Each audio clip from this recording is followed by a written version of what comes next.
My name is David Mannion. I'm Land Procurement Manager with Kepak in Athleague. So we started the Young Sheep Farmer Forum about 8 months ago at this stage. It was purely created in conjunction with these young farmers to help them get over some of the obstacles they're facing, trying to get land access, trying to get rural planning and many other issues that they're facing at the moment. So basically what Kepak are hoping to do on the back of this, one of the recommendations is hopefully a bonus structure going forward for young farmers. So this is one thing that we're committing to. Going forward, there'll be up to 30 cent of a bonus for inspect lambs once you're a young farmer, quality assured, under the age of 35 with your own flock number or mentored as a herd keeper. So that's what we're aiming to do going forward to hopefully jumpstart the sheep sector again. So David, is really an example of a process of putting their money where their mouth is to support young sheep farmers. Well, absolutely. It's the start is the thing, because at the end of the day, that's where most of the investment is going to come, and that's where they all need it.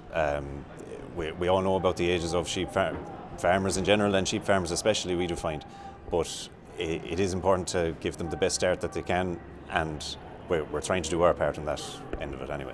So I suppose the Kepak Forum has been an excellent experience. So I suppose we've got a great exposure and many opportunities afforded to us the last couple of months. So I suppose just working with the group here, we came up with a list of recommendations. So I suppose there's a lot of discussion around that, and I suppose a lot of clashes ahead at times, but I suppose we had the one united goal of getting to these measures. So I suppose with the Minister today, I would have focused on generational renewal. So I suppose we're looking at a farm retirement scheme.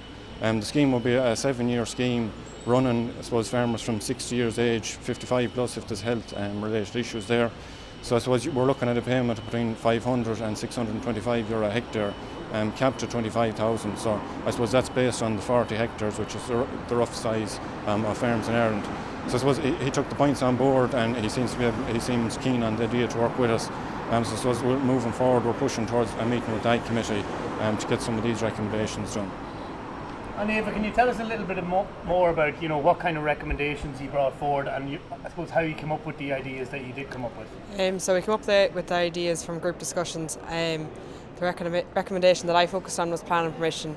So we were looking at young people leaving Ireland, emigrating, going working in Australia and wherever else. So we were hoping to get more young people staying at home. Well, I suppose at the start we were lucky enough to be able to visit Kepak and on site and looking at it from an animal coming on site and how it's prepared, and then following on from that onto Rungies, and I suppose what the international markets look like in comparison to what the Irish supermarkets are looking for. And I suppose it's an eye-opener, because as farmers we're just thinking about lambs going to the factory and that's where it finishes, and it's a great insight for us to realise what is expected from us, what is expected from our carcass. And yeah, it was. And what other, I suppose, proposals were brought to the Minister today, or what else was highlighted? Look, well, something I would have focused on a lot would have been the introduction of farmer panels into scheme design. I think it's something that's very important going forward. And what would you like to see, I suppose, out of what this Young Farmer Forum has delivered to date? I suppose just that we are listened to, and that some of our proposals will be incorporated into work done in the future, and that there's continuous engagement with the group. I think it's very important for the government to be seen to have a voice in engaging with young farmers, and if that's something that we can be involved in, it would obviously be great. And what did you highlight yourself to the Minister today, or what was one of the key points you were One of the key on? points I was discussing was sort of the TAMs going forward. Essentially the TAMs, the reintroduction of the stage payments. So, for instance, if a young farmer is applying, it's very hard for a young person to go into a bank and get a substantial amount of money.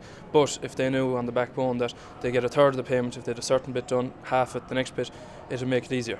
And I suppose, as a forum, what would you have identified as some of the key barriers to young farmers getting involved in agriculture?